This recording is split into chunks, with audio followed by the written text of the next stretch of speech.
Assalamualaikum warahmatullahi wabarakatuh.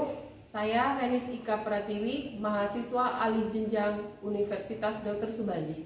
Pada saat ini saya akan melakukan implementasi keperawatan keluarga tentang kasus Tuan K adalah defisit pengetahuan terhadap anak diare. Terima kasih. Assalamualaikum Ibu. Waalaikumsalam. Perkenalkan, saya Reni. Saya perawat dari Puskesmas Ajung sini. Di sini kan Ibu kemarin anaknya karena diare ya? Iya Ibu. Di sini saya akan menjelaskan tentang diare. Waktu saya butuhkan sekitar 20 menit. Apa Ibu bersedia? Iya, tidak apa-apa Bu, bersedia. Iya, pertama-tama Ibu tahu kenapa anaknya kemarin diare? Itu Ibu habis makan cilok. Terus saya kasih jambu biji Bu, habis itu pas muntah-muntah Ibu. Iya benar Ibu. Diare itu ya, pengertian dari diare itu sendiri itu BAB encer atau mencret ya. Cair itu lebih dari 3 kali sehari. Nah, anak Ibu kemarin berapa kali? Lebih dari 7 kali kan kemarin? Lebih Bu, ada 10 kali. Nah, iya itu termasuk dari diare. Habis itu ditambah dengan muntah-muntah. Nah, itu termasuk diare ya. Nah, penyebab dari diare Ibu banyak sebenarnya untuk penyebab diare ya. Pertama ini dari virus. Makanan tidak higienis, nah termasuk cilok mungkin itu ada virusnya, terus makanannya nggak higienis juga bisa tidak bersih, kan kita tidak tahu pengolahannya ya.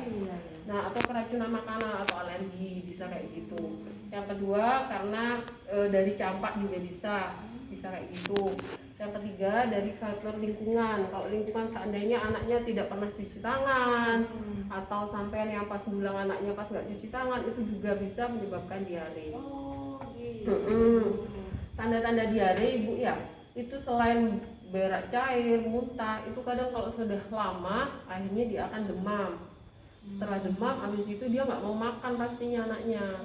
Ya, kemarin kan nggak sampai demam, cuma akhirnya nggak mau makan, muntah aja banyak. Bener, habis itu lama-lama dia akan jadi malas bergerak, habis itu kencingnya sedikit, sama rewel juga ya.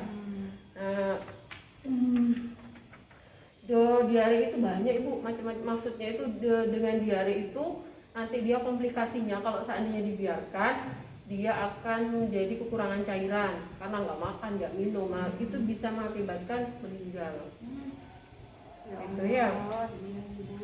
Nah, kemarin sama Ibu dikasih apa pas diare? Saya kasih jambu biji Bu. Tambah muntah-muntah. Iya, katanya orang-orang suruh kasih jambu biji biar ampet kan. Iya sih, sebagian orang itu mungkin bisa kayak gitu. Tapi mungkin kalau anak kecil perawatan pertama di rumah adalah menggunakan oralit Ibu. Nah kayak gini ya. Nah, cara mencegah diare di rumah menggunakan oralit. Kalau umurnya Ibu kan anaknya kurang dari 1 tahun. Iya. Nah, itu bisa setengah, seperempat sampai setengah gelas. Jadi caranya 1 gelas air matang itu ya 200 ml. Nah, itu dibuat dimasukkan bubuk oralit. Nah, bubuk oralit itu dipakai air itu 200 ml itu. Jadi diminumkan seperempat. Nanti kalau anaknya diare diminumkan lagi seperempat gitu ya. Itu pencegahan pertama saat diare di rumah. Habis itu yang kedua, kalau anaknya sampai kan 1 tahunan, nah itu dikasih makanan dan minuman-minuman yang tidak mengandung serat Ibu. Jadi kayak yang bersantan, yang pedas-pedas jangan dulu. Tapi tetap meskipun dia muntah kalau bisa dikasih makanan, jangan dibiarkan nanti tambah dehidrasi gitu ya.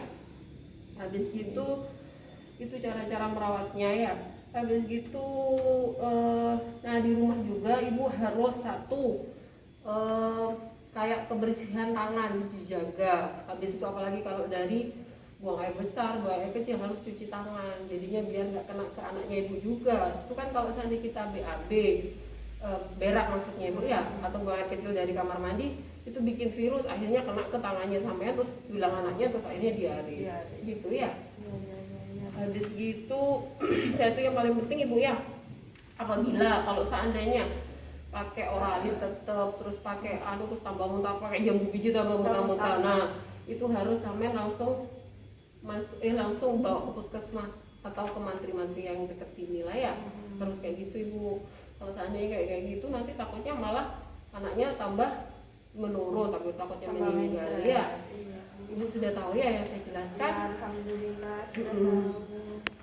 Habis gitu kalau seandainya di sini yang paling dekat di mana Bu? Puskesmas atau Pak Mantri Bu? Pak Mantri Bu. Yang paling dekat. Bukan Pak Mantri, Bu Mantri malah. Oh, Bu Bu Dini disingkatkan. Oh iya. Iya. Ya itu Ibu.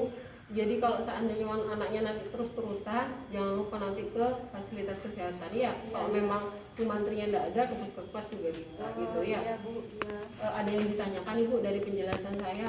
Kalau seandainya tidak mau sama oralnya gimana ya Bu? Tidak mau sama oralnya. Yang penting minuman Ibu, maksudnya minuman sama makanan itu jangan sampai putus. Adanya anaknya muntah-muntah, tapi tetap dikasih makanan. Gitu ya. Iya. Kasih makanan tapi yang tidak mengandung kayak santan, kayak jeruk, kayak kecut-kecut, kayak pedes itu juga nggak boleh. Terus kalau seandainya anaknya yang dihindari juga kayak susu dulu, jangan dulu Ibu kalau pas lagi diare kayak gini ya. Oh, anak saya pakai susu itu memang Bu, pakai susu bubuk gitu. Jangan dulu Ibu kalau seandainya diare ini, jangan pakai susu dulu, saya takutnya muntah, dulu ya. takutnya muntah-muntah gitu ya. Iya Bu. Habis itu jangan diberikan jajanan sembarangan dulu Ibu, kasihan ya. Ya, Ada yang ditanyakan lagi Bu?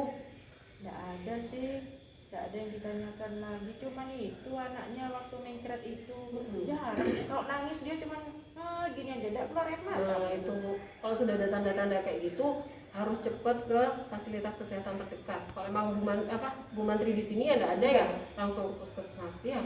Soalnya takutnya itu adalah tanda-tanda shock, takutnya kayak gitu. Shock itu dalam istilah kesehatan dia sudah dehidrasi sangat berat, takutnya anak sampai meninggal karena dehidrasi kayak gitu. Gitu ya.